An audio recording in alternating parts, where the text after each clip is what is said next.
Bago pa man lumabas si Haring Araw, nakarating na tayo sa Barangay Bato-Bato sa bayan ng Panglima, Sugala sa Tawi-Tawi. Dito, nananatili pa rin at buhay ang tradisyonal na barter na meron ang bansa. Tinatawag nila itong Adlaw Pagtabu-Tabu, nang ibig sabihin sa kasalukuyang panahon ay Market Day at ginagawa sa araw ng Sabado. Good morning. Madaling araw pa tayo dito sa Panglima, Sugala. Saan famous sa kanilang barter market. Ginagawa ito every Saturday and yan, na-witness nga natin itong kanilang barter area na tinatawag. Dahil walang ilaw, mga flashlight pa nga ang gamit sa pag-iikot sa pamamalengke. Sentrong kalakalan ang Bato-Bato mula sa mga iba't ibang islang bayan sa lalawigan. Dito, nagkikita-kita ang mga kababayan sa Madilaot, Badjao, Tausug, mga settlers at iba pang tribo. Dati, wala daw talagang pera na ginagamit dito. Bagkus, ang mga ani mula sa mga kalupaan sa isla ay siyang binabarter sa mga kuha na biyaya ng karagatan ng mga lokal dito at maging sa ibang mga produkto ng mga kalapit na mga bansa. Galing sa unang panahon pa, ganito lang ang klase ang pagpalengke namin. Kung maskin walang pera mo, galing ka sa gubat, dala mo mga agriculture product, pwede mo ipapalit ng mga sewage, yung galing sa dagat. Oo. Pwede man, maskin wala ka ng pera. Basta may saging ka, may tubo, may nangka, ano-ano mga klase sa gubat, pwede mo ipalit yun. Minsan marami mga dito magpunta dito mga municipality. Lahat mga municipality dito sa Tawi-Tawi, si Tangkay, si Buto, Tadoba, Sapa-Sapa, Sautubian, dito sila mamalingki lahat. Bagamat gumagamit na ng pera sa kasalukuyang panahon upang umikot ang ekonomiya, may iba pa rin umanong buhay na tinatangkilik ang pagbabarter sa lugar. So sir, sinasabi mo, halimbawa yung ganon. Walang. Ito. Sakit ko ba? Ito pwede mo ito ipapalit sa mga nangka. Halimbawa yung ganon. Halimbawa, ito. Sabi ko, palitan ka ng isang nangka. Yung malaki-malaki. Pwede naman, pagpalit lang kayo, hindi pera ang bayad. Pero nangka, yung sa akin, tulad sa akin, ito bulat. May nangka ka, pwede ka din palitan. Ganon. Ganyan maginagawa niyo? Ganyan ginagawa. Makausap po siya ng ano? Makausap po siya ng ano? Yan ko lang ibisara. Manjari magsabi. Ginadala niya sa bundok? Sa dagat. Itong bangkaw. Dito, dalawang klase ang pagbinta namin. Pati badyaw, pati mga tausog sa gubat. Halimbawa, dalawang klase.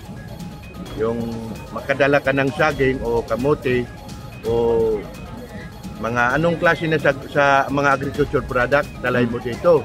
Tapos pwede mo ipalit sa mga badyaw.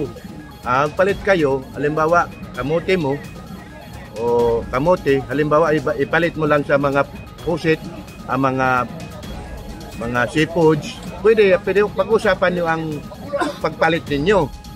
So, dito nga tayo sa Barangay Bato-Bato, Panglima, Sugala. Na bayan, ito yung barter trade na pinapractice pa nila ngayon, gumagamit ng pera at saka yung literal na pagpapalit ng mga produkto. Kaya napapansin nyo sa likuran nila may mga produkto na yung mga badyaw at yung mga tausug.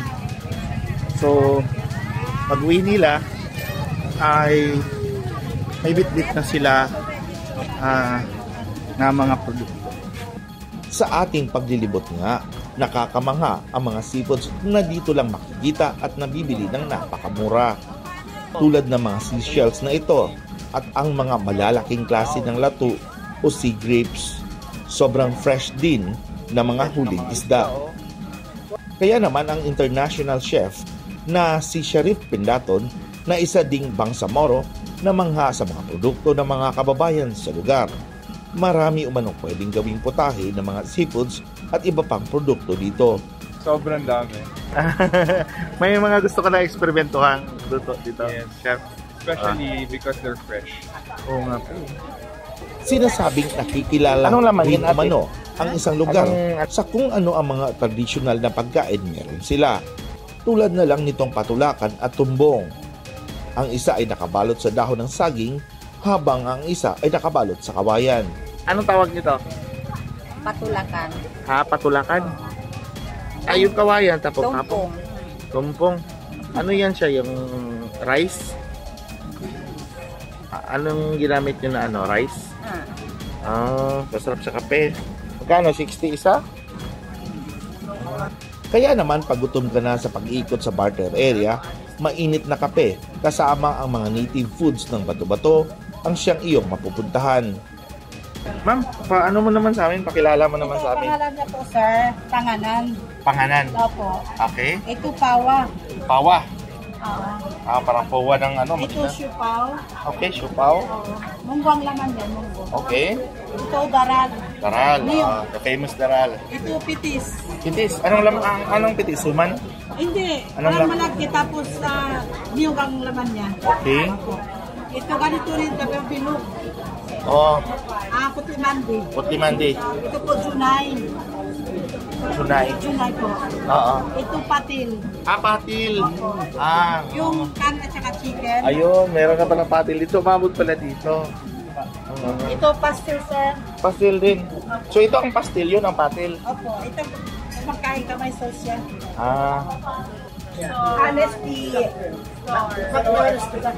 Honesty kasi dito, kakainin mo lahat kung anong nakalapag dyan. Basta after ng kainan, may question and answer portion. Ano yun? Tatanungin isa-isa, o ilang kitain mo ng ganyan. Yan. So dapat tatandaan mo lahat kasi di ba sa amin, bawal kumain ng hot. Hindi pwede yung kainin yung nakaw. Ayun. Kaya honesty sir. Ito kasi po, sir, dito lang makikita mo sa Panglima Sugala na magkain ka tapos ikaw ang magbilang. Isa rin umano sa buhay pangkaugalian ng mga tao dito, bagamat talamak na ang paggamit ng plastic bags, ay gumagamit pa rin sila ng mga indigenous na mga pambalot na gawa sa mga dahon ng niyog o di kaya'y mga nipa. Dito mo din malalaman na ang staple food ng mga majority sa isla ay kasaba o kamoting kahoy, mula sa bloke-bloking dami ng mga piyutos sa palengke. At yun nga, matapos mamalengke, nakatambay na ang mga Folfiera models ng sasakyan na siyang magdadala ng mga produkto sa mainland, habang ang mga lansya naman ang magdadala ng mga barter o nabiling mga produkto sa iba't ibang isla sa lalawigan. Ang bayan ng Panglima Sugala o mas kilala noong bayan ng Binimbing ay ang nagsisilbing agricultural capital ng lalawigan ng Tawi-Tawi. Kilala rin ito na sanctuary ng Tausi o Sulu Hornbill na critically endangered na ang kanilang populasyon. Ako si Ferdinand Cabrera ng Kutang Bato News para sa Newsline Philippines. Stay safe!